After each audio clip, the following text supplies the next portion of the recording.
Okay, it is full-on winter here in central New York.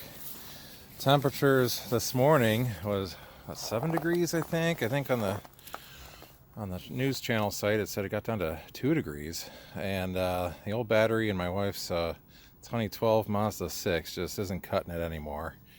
Can't crank the car over in the morning time without help. So time to switch it out. So I thought I'd bring you guys along for the ride and see, things that you can look for on this. So I hate batteries. Batteries just drive me absolutely crazy. And so I got this. This is a Top Don RD Battery 101. Great for diagnosing these batteries and making sure that it is in fact the battery that's your problem. Plug it into the positive and your negative. It'll light up. This battery is 590 cold cranking amps.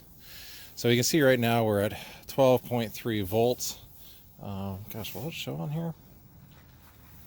I don't know if you guys can see that, but it says 12.3 volts.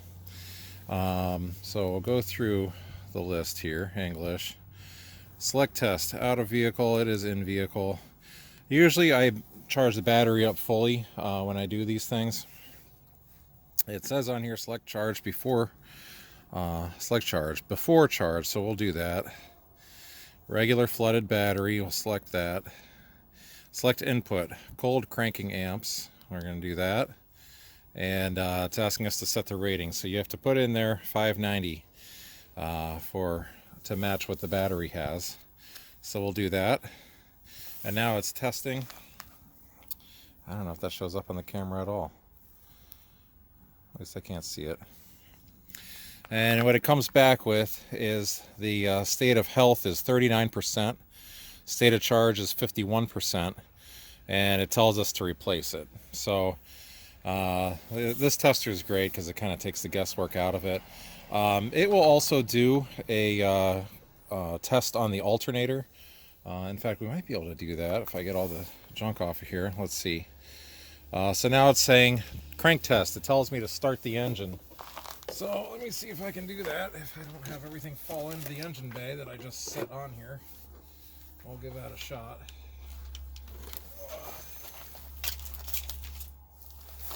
I got the keys here.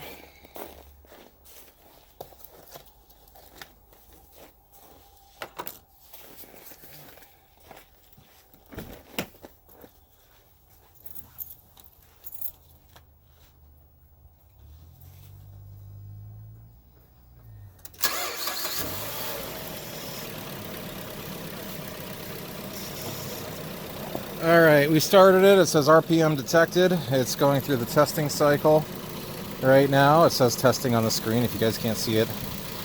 It says cranking low, replace 8.38 volts. That's it. It's asking me if I want to do a charging test. It says loaded, testing. I don't know. It's probably going to... It tells me to increase the revs of the car. Okay, we'll do that now.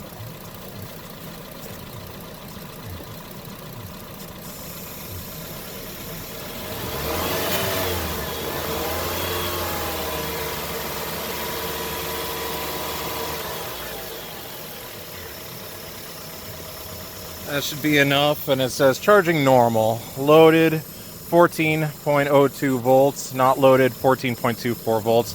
I think you want to between a 13.5 and 14.5, so that's telling us normal. So what that tells me is that the alternator is charging it where it needs to be. So the alternator is fine. As far as the crank goes, I'm sure it's probably just the fact that the state of health of the battery is so bad. But anyway, we can... if we really want to, I can unplug this. If you don't have a tester like this,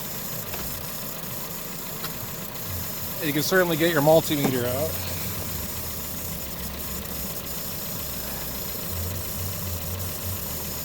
And plug these leads in here.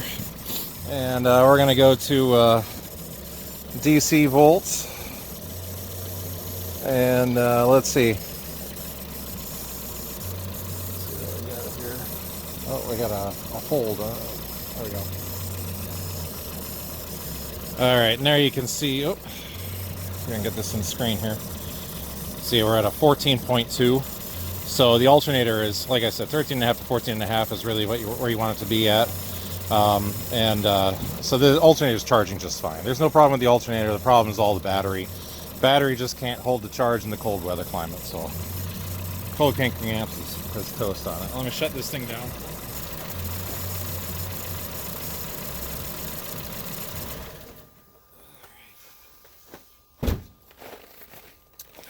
Since the car was just running, I'm sure at idle it's probably going to be like, 12.8 or something around there, and it'll drop, it'll go down. Oh, look at that, it's already down. It's like 12.3.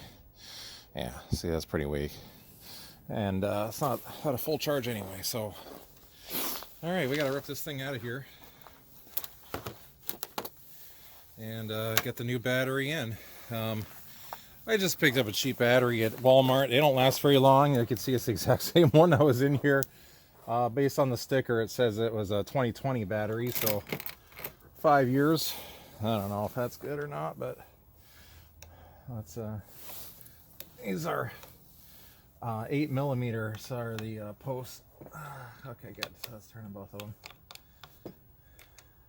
All right, always take off your negative first.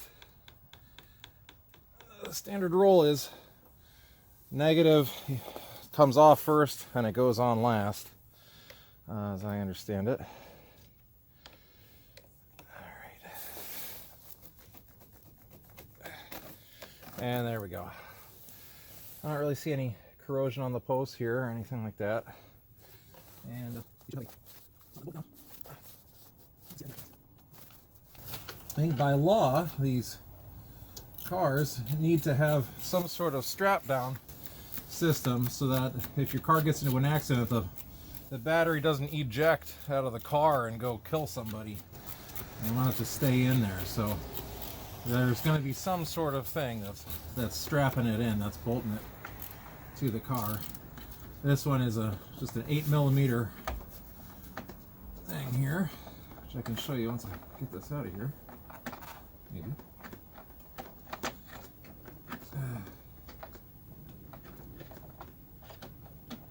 All right, there we go. So there's just the 8mm that you just get out of there, and it's just like a little wedge that kind of like holds the side of the battery in place, so it kind of can't get out of there. So I'll set that aside, and now with the go handle, should come right on out.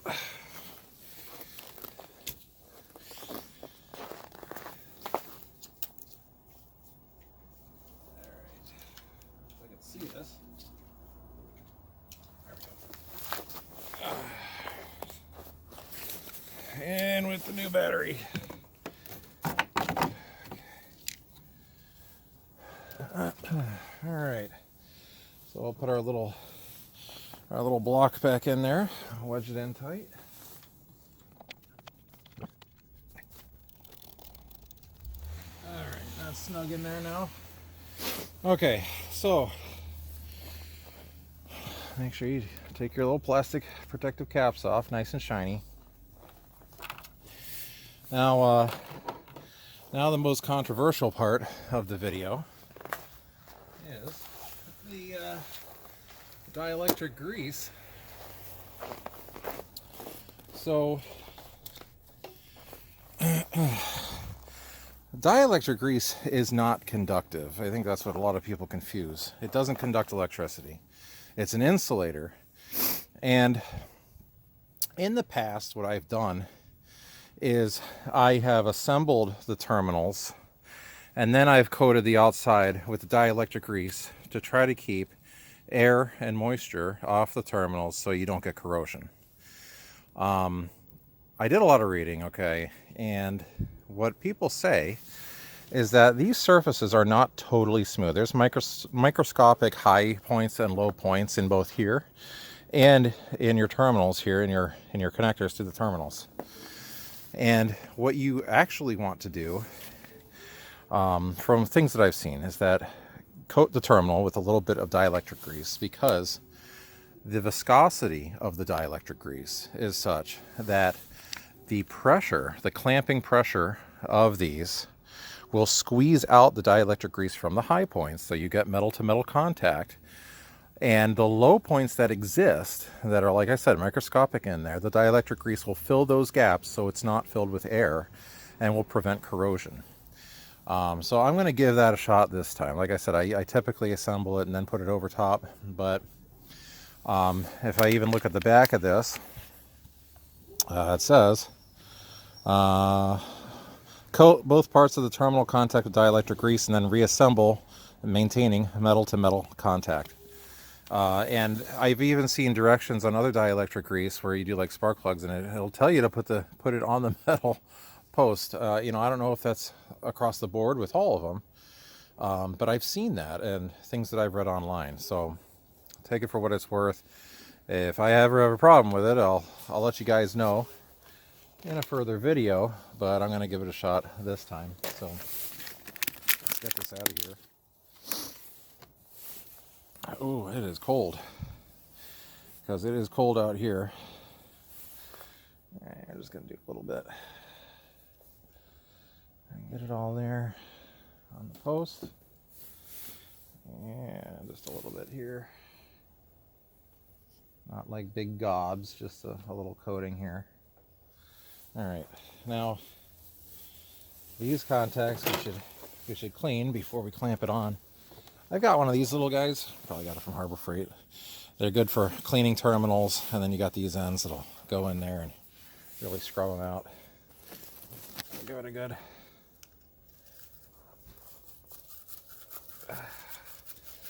cleaning. Now, instead of dielectric grease, some people use a Vaseline. That looks nice and good. I don't know if you guys can see that, but it's nice and shiny. What I've read about Vaseline is that Vaseline has a low melting point. So in the higher temperatures, like in the summertime, the Vaseline that you put on the terminals can melt and run. And then you lose your protection. So, you know, may not be the best option. The dielectric grease, from what I understand, is much better.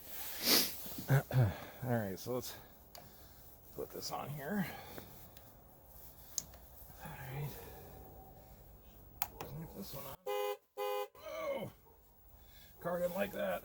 It scared me. Okay. Yeah. All right, let's tighten these down. I got the dogs yelling in the neighborhood because the horn went off. Okay, that's nice and tight. And we'll get this side going here.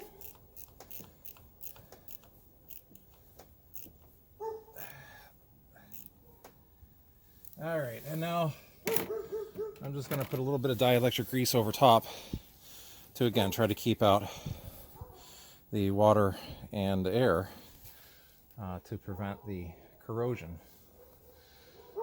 But those look nice and clean. Yeah, sorry neighbors. Oh, those dogs are going crazy because of me now. All right.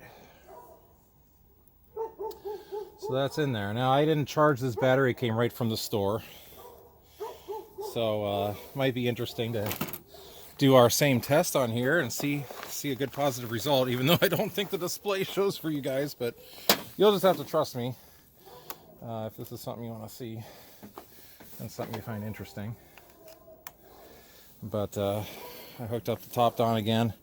This is saying 12.5 volts. We can hit OK. Select language English. In vehicle test.